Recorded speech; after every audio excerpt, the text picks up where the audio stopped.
So I'm Andrew Macaskill, founder of Executive Career Jump, and we're an organisation with one clear purpose, and that is that we want to end job search misery. Now, a big cause of job search misery, of course, is interviews. So if you're watching this presentation and you don't enjoy interviews, congratulations, you are 100% normal. If you're watching this and you do like interviews, there's something wrong with you. And I'll tell you why, because the same humility that makes you a good leader or a good colleague gets in the way of interviews. They feel uncomfortable for us, yeah? And so I'm really happy to try and share some techniques today to help you break through and increase your interview performance, because it's super, super tough. And, bear in mind, a number of my personal clients are, ASX, FTSE CEOs, genuinely. And they struggle with it too. So this is a universal challenge. And if by some cruel twist of fate, the world this year decided to give us video interviewing, which was all of the previous pain plus technology, kids, cats, distractions, Wi-Fi, and all the other stuff which comes into play. So without further ado, let's dive in. And before I come into the 10 steps that I think you need to follow to nail your next video interview, I just want to talk about some of the challenges we see and some of the common issues that come out in amongst all this. Number one, without question, is waffling. Airing your knowledge, talking too much. I have a horrible term, which is show up and throw up. I feel like a lot of people show up at interview and just throw up. They just vomit everything they can in terms of their answers onto the audience. And we can feel ourselves doing it. It's a horrible, horrible thing to deal with. But short of cutting your tongue out, there are techniques we're going to talk about today to help any of the wafflers that are on the call.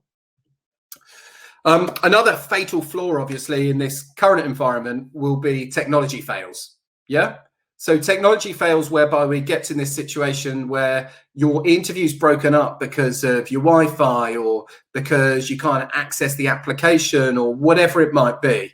So we need to be really wary as well of technology fails when it comes to video interviewing and all of this. Hey, bud, the slides aren't moving, same as with the last one. Oh, that's great. So how do we get around that? I think if you just go to the normal. Can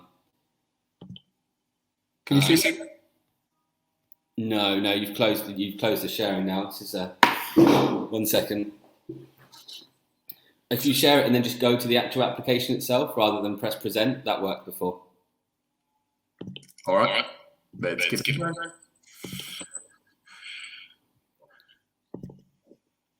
Yes. So slideshow doesn't seem to be working for some reason. I don't know why. So we'll just share that link. Yeah, if that's okay with you. Yeah, that's fine. No problem whatsoever. Where did I get to? I think we covered tech fails. So another big challenge for people at interview is that they turn into interview robots, this interview robot mode. It's amazing how many times I sit down to do interview training with somebody, and whilst we're just talking at the start of that interview training and we're just kind of getting to know each other and catching up in whatever way, I'm sat opposite this person who's really well animated, who is really engaging, who's got great energy. And then the moment we start getting into interview, they turn into a complete robot. They have this interview mode that comes over them whereby they lose all authenticity, all engagement, and quite frankly come across as a robot, which is a real shame because it's not even them. It's not even them, but it's a common blocker for people that they come across as interview robots. Another really important concept and something to think about when it comes to video interviews is this. People make hiring decisions emotionally and then justify logically, right? Just think that through for me. They make hiring decisions emotionally and then justify logically. So this is a human to human interaction. And again, when people are prepping, when they're putting their thoughts into their research before the interview, they only ever really tend to focus on the logical side of the decision. And even when they're in interview as well, they tend to focus on the logical side of the decision. But I absolutely promise you, people are making these decisions emotionally in the first instant, like any other buying decision or major decision. So the types of things that they're thinking about are you a threat? Yeah. So the real reason they might turn you down at interview may be because they feel like you're a threat. That's the emotional reason. But they'll come back with some feedback along the lines of, oh, I felt you were overexperienced, or you'd get bored in the role or something like that. Because they can't come back and honestly say that you're a threat. But what they're doing is they're making a decision emotionally and then justifying that with some logical insight. Yeah. if you take one core concept that's an overarching concept for everything that we're going to talk about today, this idea of the fact that what you're in is a human-to-human interaction whereby you need to hit them in the head, yes, but definitely in the heart, that's going to serve you really, really well, right? I call it the curse of intelligence. People kind of completely overanalyze the technical side and just don't think about the human side. So that's really important. So our goal today, as we talk through the different elements of this deck, is to get you on top of the podium. We want to maximize your interview performance. And what I know from years of coaching leaders in transition to help them sell themselves better in order to help them get more job offers is that interviewing, like any other skill, can be taught. That's the good news. It's an actual skill that you can taught, you can teach. So if you're labeling yourself with the, I'm not very good at interviewing, or I don't do well at interview, or interviews are a real weakness, then I understand where you're coming from.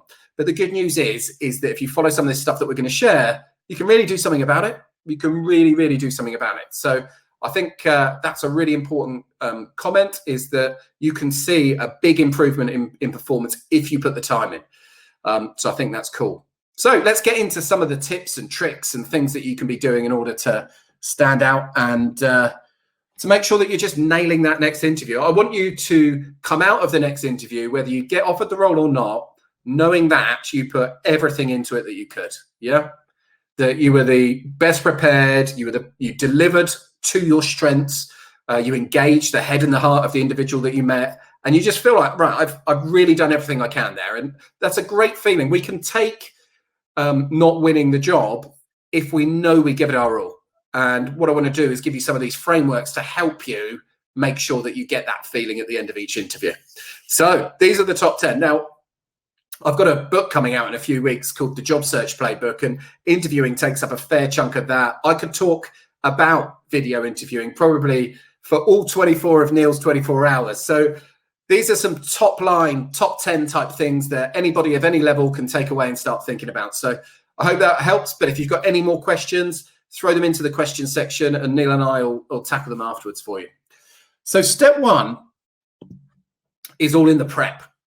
And I need you to get your Inspector Gadget on here. So prior to going in to meet with the individuals that you're going to be meeting with, I need you to be a bit of a detective. You should have the goal, as I said at the start, of being the most prepared candidate in the entire interview shortlist. That should be your overwhelming goal. So where can you go and be a detective? Well, the number one underrated channel, in my view, is YouTube. If you type the names of the people you're going to meet into YouTube, if you type the leaders in the organization that you're interviewing with into YouTube and you watch them talk, you get so much more insight from that than you do just from looking on the website or at the PR. You'll get a feel for some of the language they use. You'll get a feel for their style, what's important to them, the types of causes they're getting involved with. YouTube is your friend. I absolutely promise you. It's the most underrated channel. Google's obviously really useful, particularly at a company level. I would type the company name in and then click on that news tab. So you can see where the company that you're interviewing with, where they've shown up in the news. Again, you can do it with the people as well. If you're meeting the MD or the CEO or something, typically there might be some PR in there as well that's worth doing. So get deep into YouTube, absolutely use Google News. And then we need to think about people. So have we got any agents on the ground? Have we got any people who've either worked at this organization or are friends of a friend who still work at this organization? And can we tap them up for the inside track? Can we get a competitive edge and a marginal gain by talking to people that know this organization inside out so that you're going in fully clued up and equipped? So put some time into that as well. Keep an eye on obviously any LinkedIn contacts you've got in there, but also, mutual acquaintances with those LinkedIn contacts, mutual acquaintances with the people that you're going to be meeting, all of that stuff, really, really powerful. You might want to go off and look at some of their numbers as well, depending on which country you're based in, will depend on how you do that. Could be annual reports. In the UK, Companies House is a tremendous free resource. And definitely if you're going into a senior role type discussion or a finance focused role or something like that, you'd probably want to be running off their accounts and taking a look at their balance sheet and where they're at from a financial health point of view. And that's an important piece of due diligence anyway, in terms of you making sure that you're placing a bet on a company that's solvent and heading in the right direction. The website is also, of course, something that you want to be diving around with. I would focus a lot in the website on the About Us stuff. So I'd be looking at the origin story, the vision, the mission, the values, going onto the careers page, obviously, and looking at how they're selling themselves as an employer and what seems to be important to them from a cultural perspective. You can garner, kind of insights around dress code even, yeah? Dress code's not as sensible, that's not the right word, not as standard, I guess, as it used to be. 10 years ago, on this call today and in any other interview type scenario, we'd have all been suited and booted or, certainly dressed very, very smartly. It really varies out there now. You've got people presenting in nothing but a cheesy branded polo shirt. There's all sorts going on, right? So it's far more relaxed. And if you can get a feel for that dress code, if they are formal, make sure you're suited and booted. If they're not formal, go in, open neck shirt if you're a man, smart casual if you're a female, that kind of thing. Make sure you're trying to reflect, I've lost my watch there, make sure you're trying to reflect what their dress code is. The more you can reflect their dress code, the better, okay? It's all these things are small marginal gains that give you congruence. And the final thing, and this is anyone who's NLP trained will know a bit about this, is language, right? So get a feel for their language. What kind of language do they use? What kind of phraseology do they use in their website? Yeah. Their values, obviously, we mentioned before, is really key. If one of their values is to be progressive, then, let's think about how can we include the word progressive in our own description of ourselves or in some of our answers. If you can subtly weave in their language into your answers, it's brilliant for building trust.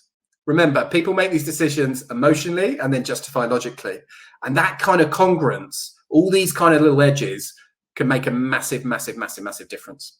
Yeah. So you've got to prep. You've got to go really, really deep and make sure that you're better prepped than anybody else. That's step one of these kind of 10 steps to nailing the next video interview.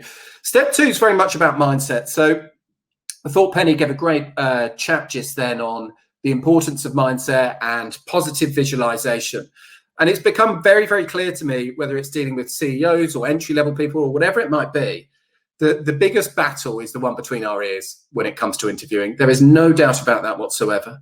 And what you need to make sure is that you absolutely accept that what you're going into is a two-way process. Yeah. You should be reverse interviewing them as much as they're interviewing you. Right? I think we all agree that's what it is. But far too often when people are going into interviews, they're taking a subservient position. Yeah. So they're making themselves the child and the interviewer the parent. That never tends to play out well. To give you something really important to think about on the mindset of good interviewing, we see time and time and time and time again, to the frustration of everyone involved, people who've been on the market, the job market that is, for 6, 12, even 18 months, get one job offer and then end up getting 2, 3 or 4 all at the same time, right? And then all of a sudden they've got this decision to make. Now, great problem to have. But think about that, right? Like, why is it that once they get one job offer, a second, a third or a fourth follows pretty quickly after? How are they showing up after interview one in the following interviews that makes them so much more attractive than they were for the previous 12 months? Well, the answer is that they're removing their emotional attachment to the outcome of the meeting and they're viewing it as a peer-to-peer thing. So it's the law of attraction stuff, right? Any of you psychology fans will know all about this. It's the law of attraction. If we're not so needy, if we're not so over keen, not so over desperate, we show passion for the role, certainly, but we view it as a 50-50. And also what I've noticed over the years in terms of people who've already got an offer is they're just way more honest. They're way more open. So somebody with a job offer in their hand, if they were asked, why did you leave your last role, might say, I had a big fallout with my boss. Didn't go well at all. Yeah. Whereas before they got that job offer and somebody says to them, why did you leave your last role? They might say, oh, I was just ready for a new challenge and I felt like I'd hit a bit of a ceiling and it just felt like the right time. Yeah. All of a sudden the BS radar is going off in the interviewer's mind, right? Like they're looking at that going, I don't buy that. That doesn't kind of make sense. So the same person, once they've got a job offer, comes across so much more honest and open and clear than the person who doesn't have the job offer, who's quite understandably, right? Because people are in really, really tough situations, quite desperate to secure the role and are trying to give the interviewer what they think the interviewer wants to hear. So what do we do with that information? Well, the key is to get yourself in a mindset where you approach it peer-to-peer, where you reframe it and you say, do you know what? The interviewer is the one with the problem, because the interviewer's got a gap in their organization at the moment that's causing them a challenge. I'm on the job market, right? So I've got freedom, I've got choice, I'm attracting in abundance into my life. And so I'm going in there. Of course, I'm going to sell myself, but it's also up to them to sell this opportunity to me and to headhunt me out of my freedom and choice, right? Massive reframe there. Huge, huge reframe. So I hope that helps you all. So once we've done our detective work, we've gone absolutely deep into all those channels we spoke about. We've got our mindset right. We've done some good rehearsal, yeah, and that kind of thing. We've got to start thinking about the tech setup. So few things to think about there. First of all, you want to get some light in your face. I've got a lamp right here in my face at the moment. You get a ring light off Amazon, which is cool. That's a good way to go. If you don't want to do that, just make sure if you're inside that you've got natural light in your face. You're near a window. What you don't want is a window behind you, because it kind of frames you in a way which doesn't set you up very well for success. So just from an aesthetics point of view, try and get some light in your face. If you still can't do that, the good news is in Zoom in particular, if you click into video settings, you can touch up your appearance, you can adjust for low light, all of that stuff as well. So do that. And if you can, you want to elevate your laptop up at the moment a little bit, right? So that it's eye level. Again, I've got this really simple laptop stand that sits like that. It's right on the table here in front of me. I put my laptop on and now I'm looking bang into the camera. And that's really important, that you're reminded throughout to look bang into the camera as well. We talk a lot about this on our Thursday Job Search Hacks live sessions, but so often people are looking down. They're looking down here at the person they're talking to rather than nailing their answers into the camera. So some people put a dot next to the camera, or as displayed on the screen, you can use Post-it notes around it. Maybe not as many as on the demonstration there, but use Post-it notes around it to remind you of important things. And those Post-it notes are one of the benefits of video interviewing, because you obviously can't take Post-it notes into an interview with you. But just by using around your screen some things to remind you of particular stats or your particular answers to particular questions or any of your research or prep, that kind of thing, it's great, because you can access that information without really breaking eye contact or having to look down to your notes or anything like that. So get yourself set up for success. So those 3 steps are all before we even enter into the interview. Okay, they're all before we even enter into the interview. And already, if you've got an incredible amount of information, you've reset your mind to a place whereby you're viewing it as a peer-to-peer interaction. Your tech is all set up. You've done a practice call. You've got your prompts. You're looking into the camera. You've got light in your face, in an elevated laptop. You're already ahead of the pack, right? So you can be going in with real confidence. So the interview starts.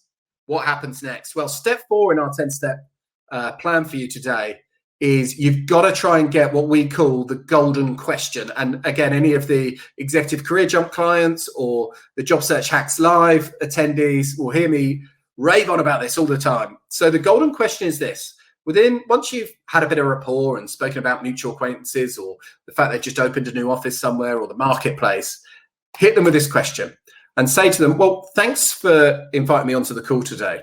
Just to give me context, I just wanted to ask you a quick question. If you were to fast forward 12 months, what would have to happen for you to feel like this hire had been an overwhelming success? Yeah, an overwhelming success. And that language is very important. One, what you'll tend to get back from the interviewer is, oh, okay, a great question. So you've already made that good first impression by asking a good question. But 2, what they'll tell you is what I would call the real job description. Yeah. So not the BS that was put up on the job advert or that HR copy and pasted from previous to put into a job description or whatever it might be. The real task ahead and what's at stake for them and what the goal is of this entire hiring process. The great news about that, as well as getting you off to a great start and impressing them with a question that shows focus, is it gets you the information you need. If you know what they're trying to achieve, and if the moment's right, ask them what the main challenges will be in order to get to that goal. You're armed with all the information you need to be tailoring your answers and your questions and the information you deliver throughout that interview to the needs of the interviewer. Yeah. Whilst every other candidate disappears blind, being subservient, trying to give them what they think they want to hear, you're going to be able to give them absolutely what you know they want to hear to get them to their goal. And refer back to that goal that they share with you throughout the interview, explaining how you've helped other people achieve the same kind of thing. Super, super important. Yeah. That is the one absolute must do at the start of every interview in order to completely upskill your job search performance in this particular category. Ask the golden question. Fast forward 12 months.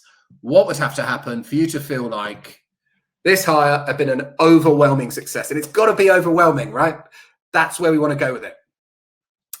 So we're off to a great start. What you then need to do is allow the interviewer to take a little bit of control back, right? Because we've kind of hijacked the interview a little bit by asking our question. And I don't believe in this idea that you can just go in and hijack the whole interview and take them through like a sales process. No senior person is going to want you to come in and hijack their meeting, okay? So don't do that. There's some terrible advice out there about that, and I don't like it. So don't do that.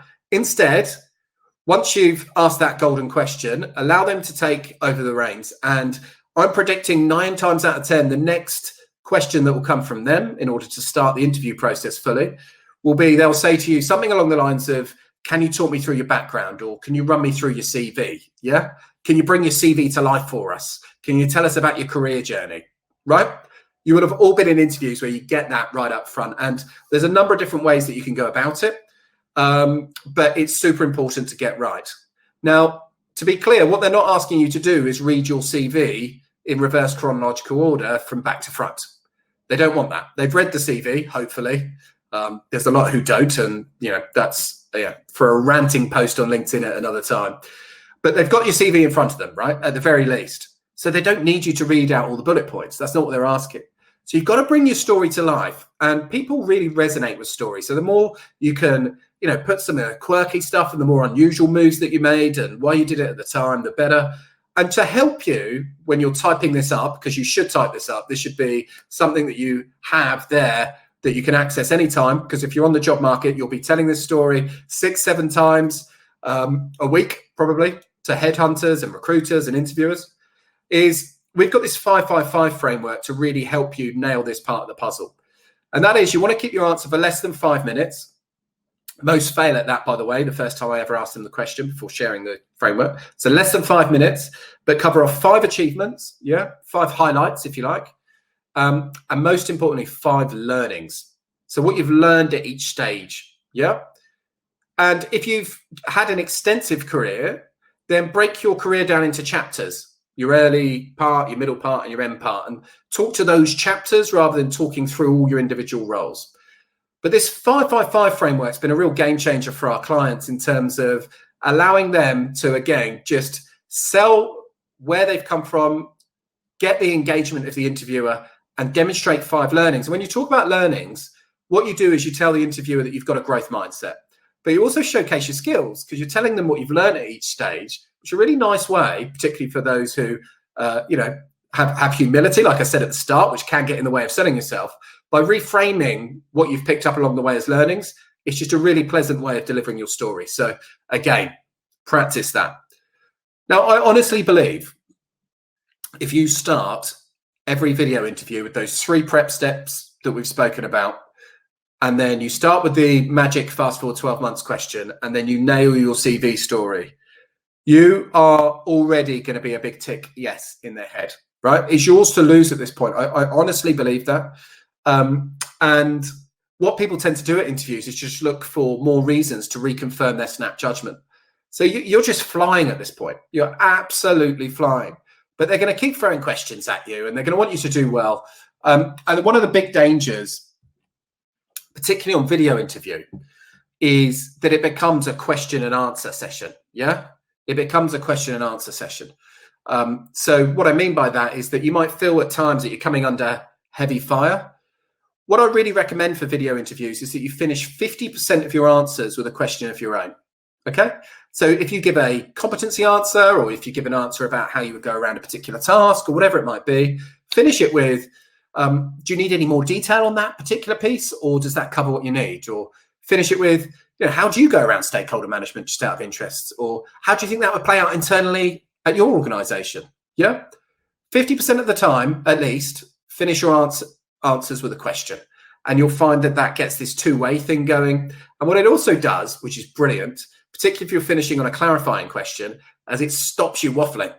Because by keeping it tight from an answer's point of view, but finishing with a clarifying question, such as, do you need any more info? Rather than what we call quite crudely showing up and throwing up and vomiting all the details of every example onto the interviewer, you're keeping it tighter, but then you're allowing them to access more information, right?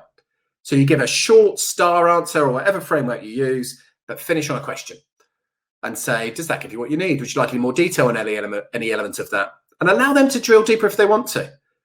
If you do that, that's going to make sure that the whole thing keeps going two-way the whole time, that you're not waffling, and that the interviewer is just accessing what they need to tick you off as a 5 out of 5 for everything. Another thing that, another really important technique in terms of questions, just while we're on it, is the porcupine, right? So some people get derailed by curveball questions, and people are trying to get cleverer and cleverer with these stupid questions like, how many golf balls can you fit into an aeroplane was one, wasn't it? And what's the failure you're most proud of? That's one that keeps coming out as people are moving more to an embracing failure type culture. Now, if you get thrown something that you just go, oh, I don't know what to do with this, buy yourself some time. Do the porcupine, as we call it. So if someone chucks it at you, someone chucks a porcupine at you, just chuck it straight back. Yeah, just chuck it straight back at the interviewer. So if they say to you, what's the failure you're most proud of? Go, cool, that's a great question. When you say failure, do you mean on the personal side, or would you prefer something more on the business side? Yeah, just buy yourself some time. Breathe, reset, give yourself some thinking space, and then be ready for whatever they come back with. So the porcupine, anytime you get blindsided, is a great thing to chuck back at them. Another thing people really struggle with is strengths and weaknesses. Yeah. So the humility tends to get in the way of setting our strengths, and the weaknesses one people just say. Now, look, I'm not a fan of this question at all. I think most of us would agree it's a crap question. Asking somebody their weaknesses is not a positive way to interview. But we get people most people are still facing this. So in preparation for this question, you've got to make sure that you're ready for this. And in preparation for this question, I want you to write down the strengths you have that are vital for the role and honest weaknesses you have that aren't vital for the role. That's how simple it is, right? The strengths you have that are vital for the role, the honest weaknesses that you have that aren't vital for the role. So by having an honest weakness that's not vital for the role, it makes that whole thing really easy, because what some people do in the weaknesses section is they kind of try and fudge it. So some people will say something like, oh, my biggest weakness is I don't suffer fools gladly, or my insatiable work ethic, or whatever, right? So they try and spin a weakness into a positive. That's not, people aren't going to buy that, and they're going to keep scratching at it, and you're going to get yourself in a mess. So have a weakness, an honest one that's not critical for the role. So, for example, we had a chief technology officer we were helping, and I use this example all the time because I think it's a good one. And the weakness that we prepared for him was on public speaking. So when he was asked about weaknesses, he said, yeah, well, my biggest weakness, I would say, would be public speaking, because I've got a fear of standing up and speaking to people in public. Luckily, it's not hugely important for my role as CTO, but I am trying to work on it and push myself out my comfort zone. And at some point, I might go and join Toastmasters and really dive in deep and do more conferences and things like that. But public speaking is something I'm working on. Yeah. So have a think yourself. Write them down on your pad or marinate that after this particular session. But what weaknesses could you be sharing that isn't going to be vital for your performance typically in the roles you're going for? Another nice way to stand out at video interviews as well is to use visuals. This is really good when you've got a panel of interviewers on your interview. I know sometimes you're interviewing with 2 or 3 people, which is hard enough in person, let alone on video. But just having a couple of visuals, like maybe a couple of slides with a case study of where you've delivered previously, or we're actually helping some of our clients shape their experience into models, into IP, right? Using Canva or anything else in order to do that. And that's a really cool way to go, because people, again, will remember those visuals. It'll give them confidence. It will de-risk the decision for them. And yeah, it might set you up for success. So we've gone through all our prep. We've told our CV story amazingly. Yeah. We've finished half of our answers with questions, which has kept the rapport going really well. We breezed through the strengths and weaknesses and then showed a bit of a visual which wowed our interviewer and just further confirmed their initial impression that we're probably the best person for the job.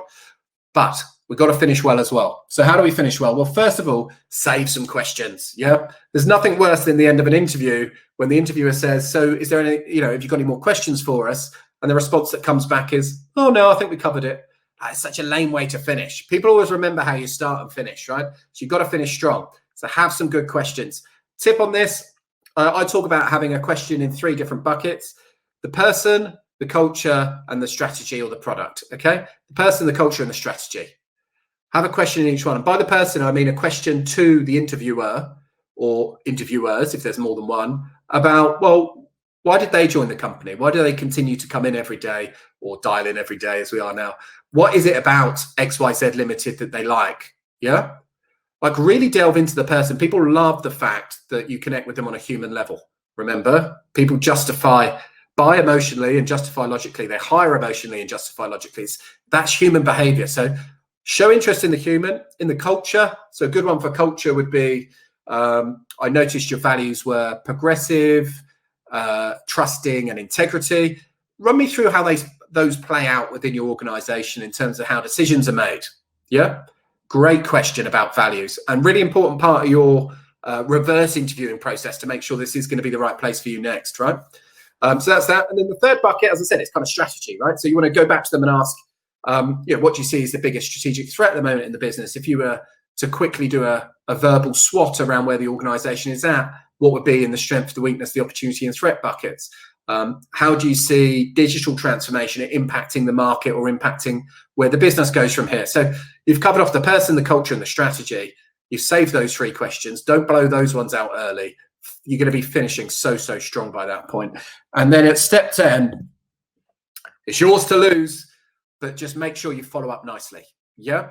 There are CEOs out there that don't hire people that don't follow up. Okay. So drop a follow-up note over, tell them you're more interested than you were before you even met because of A, B, and C. Tell them that you didn't answer this particular question as well as you'd hoped, and here's some further thoughts on it. Provide references at this point. Whilst all other candidates wait to provide references, say to them, if you want to talk to my MD, here's his number. Yeah. Really, really confident quality stuff. I've seen people attach some of their content, share an article with the interviewer that relates to part of the strategic conversation they had when they were together. Anything like that. That's it. That's how you maximize your interview performance. Research, mindset, getting that technology element all sorted, nailing the golden question, fast forward 12 months, making sure you tell your story in less than 5 minutes, but covering 5 achievements and 5 learnings, finishing about 50% of your answers at least on a question to allow the interviewer to qualify further and to stop you waffling.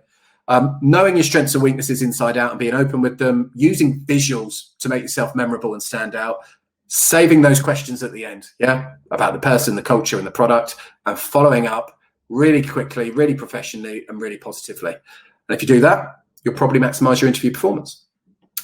That's me, Neil. I'm just going to stop sharing.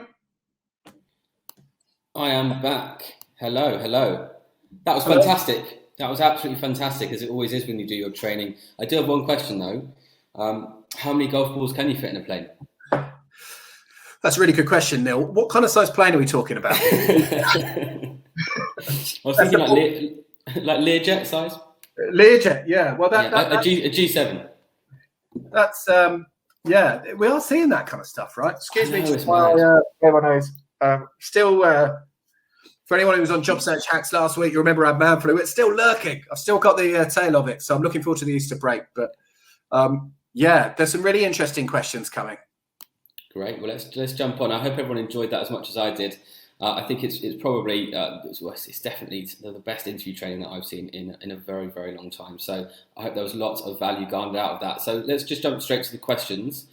If I'm getting feedback that is I am overexperienced or will get bored too soon, do I need to change tack in the interview, or am I applying for the wrong roles? That's by Catherine.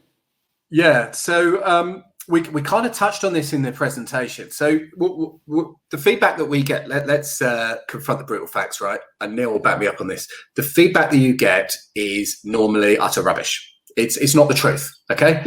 It's a fob off. So your experience, you'll get bored. What they really mean is probably 2 things, okay? And so there's 2 things you probably need to cover off in interviews to avoid this. Number 1 is they might think that you're a threat, okay? So a more junior manager might see you as a threat because you might be more experienced than them. So if you find yourself interviewing with somebody that's younger, less experienced than you, you've got to make it clear that you're there in support of them. You are absolutely not a threat to them in any kind of way, any of that stuff, right? That's what you need to do. The other reason that they think you might be overexperienced, or they might give you that feedback, is that they're not convinced that you really want the job in the longer term. So they see you as a turnover risk because it might be a bit of a step back for you or something like that. Where the important thing in order to get that piece right is to have a really compelling why when they ask you, why do you want the job? Okay. So when they ask you why you want the job, my thought is, again, you need to hit the head and the heart. And most people, when they're asked why they want the job, only talk about the head stuff again. But you need to hit the heart. You need to say, like, this really works for me as part of my career plan because of A, B, and C. And your values really work for me because of D, E, and F. And your mission really resonates with me and aligns with what I'm about. So I'm really happy in this role on a 3 to 5 year basis because I think I'd have a great impact, but I really buy into what you guys are doing. Right. So quite often it will be one of those two things. Are you posing as a threat, or have you not solved the why element well enough? But if you find you keep getting it, sorry to go off now. I'm used to on Thursdays just going and going and going for an hour. So apologies for it. No, that's right. But if you find you keep getting this, you want to blow up the bomb, right? You want to blow up the bomb. And any of the life hacks people will tell you about blowing up the bomb. So what you need to do is within the first, sort of 60 seconds of the interview, say to the interviewer, thanks so much for inviting me in today. It's been tremendous to get the opportunity. And do you know what? I really appreciate it because a lot of people seem to be worried about the fact that I'm too experienced for their organization and for their roles. Just out of interest, why wasn't my experience seen as a negative for you? And get them to overcome that objection for you, right? Because there's no way that they can later down the line say, we're not going to give you the job because we think we might get bored, when they've told you right at the start of the meeting why it's not a problem. So if you keep getting it, blow that bomb up. All right, gang? Good. Where are we off to next, Mr. Ewington? Fantastic answer. Fantastic. So next question. We have Tracy. I've had a couple of interviews recently where I've been really prepared and have been a bit of a detective, and the interviewer spends the first 10 minutes telling me all about the business and what I've researched.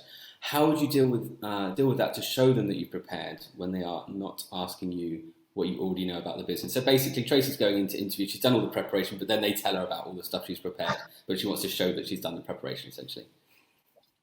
Yeah, so what the interviewer's doing there, what they're trying to do is give you some context, right?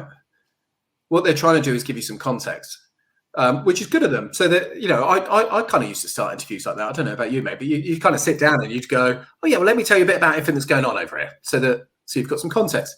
What you want to do is control the narrative. So ask that fast forward 12 months, what would success look like question, so that you focus on what they tell you in terms of them telling you about the future. So they're not covering so much about what's going on in the now. And then that allows you to still keep those questions and show that research. So by controlling the narrative and making it future facing, you can avoid that issue. Yeah, fantastic. Brilliant. I hope that's answered your question, Tracy. Next one is Andy. What if they cannot answer the golden question? Andy, first of all, excellent name. You're already doing well there. No, do you not agree? Yeah, no, great name, strong. Yeah, well said, Neil. Yeah. I've lost the train of thought. What if they can't answer the golden question? Yeah, that's happened a couple of times. Now, first of all, you got to kind of have a little bit of an alarm bell, right? Because if they can't answer the golden question, then we've got a challenge here. Okay. So my answer would be solve it with them. So fast forward 12 months, what success look like? I'm not too sure on that. Okay, well, let's just talk that through for a few minutes. So if we were to do a SWOT around where you're at the moment, let's just talk that through. And then let's work out where you'd want to go from here. Like if they leave this interview, not only having learned a lot about you, but having had you facilitate them getting to a point of clarity, I'm pretty confident who's going to be getting the job offer. Yeah, and just to add to that, I think that's a really good point, because if you can go in and have that, sit down and work that plan out with them, then it's your plan that you've worked out. They're not then going to go to someone else who they're interviewing with and go, oh, by the way, we've worked out this plan with somebody else, and then offer them the job. It's most likely going to be you, right? So yeah, completely agree. In fact, that brings us on to the next question, which is, if you ask the golden question, should you have at least a 90-day plan prepared in case they turn it back on you? Well, that's never a bad thing, is it? So what we do with a lot of people is help them turn their approach, so what they do, into what we call playbooks, right? So I spend a lot of time with the leaders that I help, asking them about topics and helping package up playbooks. And you want to have your playbooks of your own, right? So, for example, say you're in marketing, right? And you know that at some point in the interview process, or if you're going to be asked to present or something, they're going to ask you, well, how do you pull together a good marketing strategy? Yeah. You want to have, a playbook, as I would call it, already sorted for that. So, for example, you could brainstorm it and then start to move it and go, do you know what? My playbook for launching a marketing strategy is A, B, C, D, right? So the A is analysis. The first thing we need to do before we get into anything from a marketing strategy is look at the data and benchmark where we're at and use insights to help inform what we're going to do. The B is business partnering. So that's about getting around the stakeholders, using 2 ears and 1 mouth to find out what they want to do and starting to build that into our marketing strategy. The C is customer. So once we've done the internal alignment and analytical piece, we've got to get out to our customer base. We've got to see what they're doing, segment where they're at, find out where they're at, and then start to get a feel for the voice of the customer and what they want from us. And then D is about digital channels. So it's about really working out which channels do we need to execute on in order to pull this together. So, Mr. and Mrs. Interviewer, that's how I would go around building a marketing strategy using my ABCD model. Now, you want to have playbooks for everything, right? So the people we're working with have got playbooks for leadership, for project management, for stakeholder management, all of this stuff. And I really feel that is giving them a huge edge because people remember that kind of stuff, right? Like it's so much more different than you just talking around all these topics. You're giving them such confidence that you can replicate what you've done in the past again in the future. Yeah, it's fantastic. I think you talked a little bit about the follow-up as well after interviews and how people, CEOs who turn people down just because of the follow-up. I've had the same experience. I know a lot of people who are senior who there's a guy that I'm working with at the moment. He said, I'm going to hire the first person that messages me on LinkedIn because it was a sales role, right? I love that. And he said, well, look, I'm all about, salespeople can talk all day long, but I want to see that they're actually going to be good at what they're telling me. They're telling me they're proactive. They're telling me that they reach out and they've got good communication. Let's see who does it first. Walk the talk. Exactly. Fantastic. Okay, Jennifer, I hope that answered your question. On to the next one. Amanda, how do you handle a situation where the interviewer is obviously distracted by other things, interrupted and not being professional? It knocks my confidence as it feels like they're just not interested. It's a good question. Oh, I'm really sorry that you experienced that, Amanda. I'd like to say I'm surprised, but Neil and I have been in the industry too long to be surprised by that. Unfortunately, it's very, very common. It's absolutely not right, and I am of the mind that you should table it. So my view would be to respectfully, not angrily, even though you'd be right to be angry, say something along the lines of, "Sorry to interrupt, Neil. Can I just be honest with you?" Now, the moment you ask somebody, can you be honest with them? Nobody's going to say no. So they just give you permission then, which is fantastic. So can I interrupt you, Neil? Just to be honest with you, I get the feeling that you've got a load going on at the moment. And I totally empathise with that because it's a busy time for you and that you're potentially a bit distracted. Are you happy to continue on the meeting right now or would you like to regroup? Okay. Because there may be some bombs going off in their world. It doesn't excuse the behaviour at all, right? It doesn't excuse the behaviour at all. And I expect and demand better from the interviewers. But if you do find yourself in that situation, I think for your own dignity and from a professionalism point of view, that will be received well. And if you do regroup from an interview point of view, they are going to be so zoned in the next time that you meet them. And they're going to want you to do well because they're going to feel like they let you down the first time. So, again, I guess blow up the bomb, the elephant in the room, and address it. But yeah, do not let that hit your confidence. The problem there is the incompetence of the interviewer. It has nothing to do with your interview. Yeah, 100%. I would agree with that. It's nothing to do with you. It's just an incompetent interviewer. And what Andy said was a really good response to that. Just put it back on them, like with a lot of the coaching that you've gone through. Throw it back at them. If people are going to be that distracted, I mean, imagine if you were doing that. Imagine if you were sat there replying to emails during your interview. Do you think they'd be happy? Absolutely not, right? So it's just a mutual level of respect that needs to be there. Two-way process, right? Like we were saying, it's got to be reverse interviewing, two-way process, adult to adult. Exactly. Fantastic. Okay, so we've got the next question. I always find it tricky. Interviewing for a promotion, i.e. manager role. How do you best frame my years of experience, even though I haven't worked at manager level, just very senior within my team?